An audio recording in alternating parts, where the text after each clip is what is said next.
আজি মই ৰাইজৰ দলৰ সভাপতি হিচাপে জ্ঞানশ্ৰীক আজি আমাৰ দললৈ আদৰণি জনাইছো। আপোনালোকক সকলোকে থিয় হৈ জ্ঞানশ্ৰীক অভিবাদন জনাবৰ কাৰণে মই অনুৰোধ জনাইছো।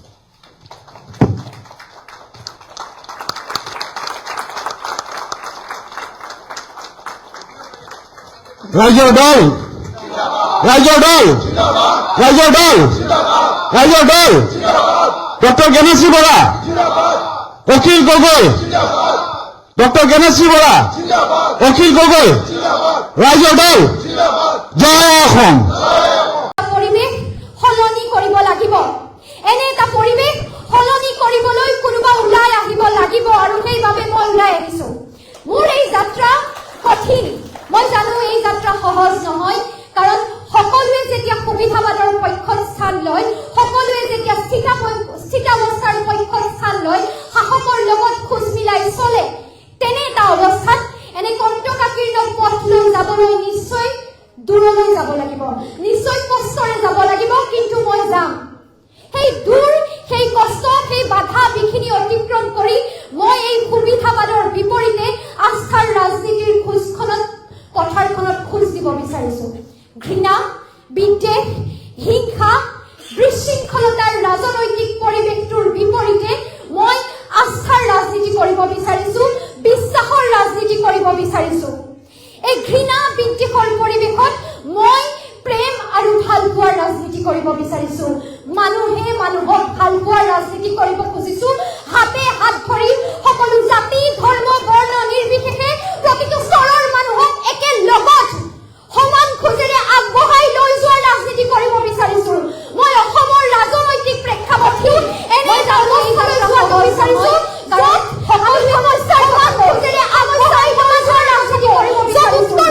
অসমৰ ৰাজনৈতিক প্ৰেক্ষাপটটো এনে এটা অৱস্থালৈ যাব বিচাৰিছো য'ত সকলো সমস্যাৰ সমান খোজেৰে বিশ্বাসেৰে যোৱাৰ ৰাজনীতি কৰিব বিচাৰিছো। কথাবোৰ আলোচনা হ'ব, য'ত শিক্ষাৰ কথা আলোচনা হ'ব, স্বাস্থ্যৰ কথা আলোচনা হ'ব, ইণ্ডাষ্ট্ৰিয়েলাইজেশ্যনৰ কথা আলোচনা হ'ব, ব্লিংকিট জমেটত কাম কৰা ল'ৰাজনৰ পৰা খেতি কৰা মানুহজন স্বাৱলম্বী হ'বলৈ চেষ্টা কৰি থকা প্ৰতিজনী ছোৱালী, প্ৰতিটো ল'ৰাৰ সমস্যাবোৰ, আমাৰ গৃহিণীসকলৰ সমস্যাবোৰ, শিক্ষিত প্ৰজন্মৰ, নৱ প্ৰজন্মৰ সমস্যাবোৰ কিদৰে সমাধান হ'ব তাৰ কথা আলোচনা হ'ব।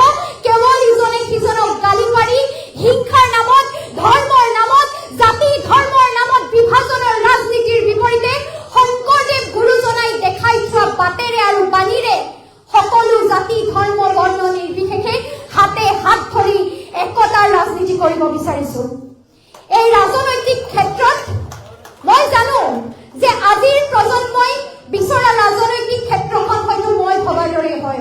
অন্ততঃ জেন জি, জেন আলফাৰ যুগত আমি পুৰণিকলীয়া ঘৃণাৰ কথা কোৱা, পুৰণিকলীয়া চিন্তাৰে ভৰ্তি থকা মানুহবোৰক সমূল অংশে আঁতৰাই আজিৰ প্ৰজন্মই অসমৰ, ভাৰতৰ ৰাজনীতি কেনে হোৱাটো বিচাৰে তাক প্ৰতিষ্ঠা কৰিব পাৰিব লাগিব। তাক প্ৰত্যাহ্বান জনাই এক নতুন ৰাজনৈতিক ধাৰাৰ সৃষ্টি কৰিব পাৰিব লাগিব। আৰু মই ভাবো যে মই যি বাটেৰে খোজ লৈছো, যদি মই তাত 1% সফল হওঁ, উত্তৰ প্ৰজন্ম অন্তত ওলাই আহে, মোৰ লগত যদি আজি 5 জন আহে, সেই 5 জনৰ পৰা 10 জন হ'ব, 1000 জন হ'ব, লাখ জন হ'ব, আৰু এই ব্যৱস্থাটোৰ পৰিৱৰ্তন হ'ব। মোৰ বাবে ৰাইজে অভিভাৱক, ৰাইজে মোৰ পথ প্ৰদৰ্শক। মোৰ হাতত কোনো টকা পইচা নাই। মই টকা পইচা দি টকা ৰং কৰে ভোটৰ ৰাজনীতি কৰিব নিবিচাৰো। এই অৰ্থ সৰ্বস্ব ৰাজনৈতিক ব্যৱস্থাটোৰ সন্মুখত প্ৰত্যাহ্বান হৈ থিয় দিব বিচাৰো। হাতে হাতে টকা বিলোৱাৰ ৰাজনীতি, বিয়া সভা সকামত ধন দিয়াৰ ৰাজনীতি, প্ৰতিটো ব্যৱস্থাত ধন দিয়াৰ ৰাজনীতিৰ বিপৰীতে সমস্যা সমাধানৰ ৰাজনীতিহে মই কৰিব বিচাৰো।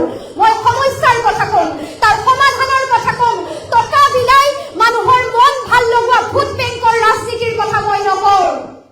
সমাজৰ মানুহে ভুগি থকা সমস্যাবোৰ সমাধানৰ প্ৰকৃত পথ কিদৰে ওলাব মই সেয়া কথা কম। আৰু মই বিচাৰো মোৰ দৰে শিক্ষিত প্ৰতিজন মানুহে তেনে এক ৰাজনৈতিক বাতাবৰণ সৃষ্টি কৰক। নিৰ্বাচনৰ আগত হাতে হাতে কেইটকামান গুজি টুপ দি মানুহক কিনিব পাৰি বুলি ভবা মানুহবোৰৰ সন্মুখত এটা প্ৰত্যাহ্বান থাকক। আৰু অসমীয়া জাতিয়ে কওক যে অসমীয়া জাতি কেৱল নিৰ্বাচনৰ আগত টকাত বিক্ৰী হোৱা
কৰিব লাগিব, যি সাহসেৰে দিল্লীত ক'ব যে নহ'ব। অসমীয়া জাতিয়ে ক্ষীণত কৰি কাৰোবাৰ আঙুলিৰ ধাৰত নাচি গাদী সুৰক্ষা হোৱা স্বাৰ্থলোভী সুবিধাবাদী নেতাৰ ওচৰত নিজক বিক্ৰী হ'বলৈ নিদিয়ে।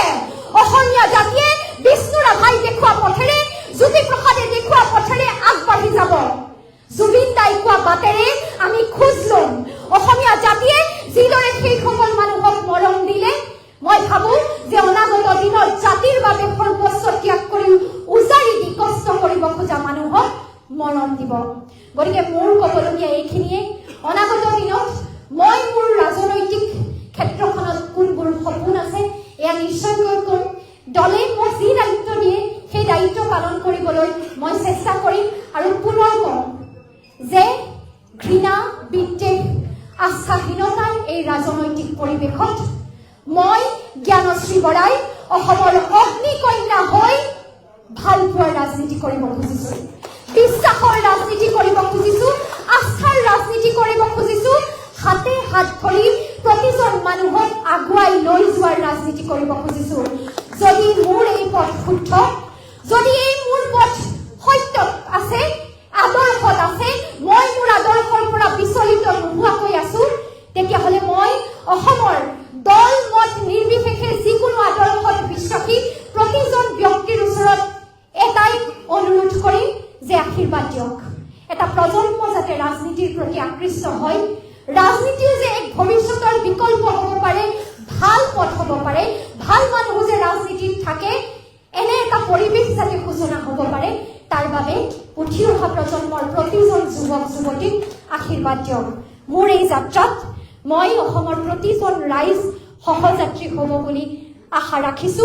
যোৱা 2টা দিনত আপোনালোকে মোক যিদৰে মৰম ভালপোৱাৰে উপচাই দিছে, সেই মৰম ভালপোৱাৰ বাবে সকলোকে ধন্যবাদ জনাইছো। ৰাইজৰ দলৰ প্ৰতিজন বিষয়ববীয়া সভাপতি মহোদয়ক মই ধন্যবাদ জনাইছো। আৰু মই মোৰ কথাটো এটা বাক্যৰে শেষ কৰিব বিচাৰিছো। আজিৰ পৰা মই মোৰ যাত্ৰা সঁচা অৰ্থত আৰম্ভ কৰিছো। এই যাত্ৰা অত্যন্ত জটিল, অত্যন্ত কষ্টকৰ, অত্যন্ত দুৰ্গম, কিন্তু এই যাত্ৰাত মই এক মুহূৰ্তৰ বাবেও বিচলিত নহওঁ, মই এক মুহূৰ্তৰ বাবেও স্তব্ধ নহওঁ। মোৰ এই যাত্ৰাত কোনো বাধা বিঘিনি, কোনো লোভ প্ৰলোভনে মোক কিনিব নোৱাৰে। এনেকুৱা কোনো টকা পইচা জন্ম হোৱা নাই যি অনাগত দিনত জ্ঞানশ্ৰী বৰাক কিনি ল'ব পাৰিব। মোৰ এই যাত্ৰা কোনেও স্তব্ধ কৰিব নোৱাৰে। মই অসমৰ ৰাজনৈতিক ইতিহাসত ৰাইজে কোৱাৰ দৰে অগ্নিকন্যা হৈ জীয়াই থাকিব বিচাৰিছো, শোষিত বঞ্চিত জনতাৰ কণ্ঠ হৈ জীয়াই থাকিব বিচাৰিছো। আৰু আপোনালোকৰ যদি আশীৰ্বাদ থাকে, আপোনালোকে যদি মোৰ লগ দিয়ে, আপোনালোক যদি মোৰ সাহস হৈ থাকে, শক্তি হৈ থাকে, তেন্তে মই কথা দিছো, মই পাৰিম আৰু মই কৰিম, আৰু মই কৰিমেই, মই কৰি দেখুৱাম। সেই প্ৰত্যেকটো প্ৰত্যাহ্বানৰ সন্মুখত জ্ঞানশ্ৰী বৰা এক নতুন প্ৰত্যাহ্বান হৈ থিয় দি উত্তৰ প্ৰজন্মক উলিয়াই আনিব ৰাজনীতিৰ পথাৰখনলৈ, ৰাজনৈতিক পৰিৱেশৰ বাতাবৰণ সলনি কৰিব। মাথো মোক আশীৰ্বাদ দিব। ধন্যবাদ। জয় আই অসম।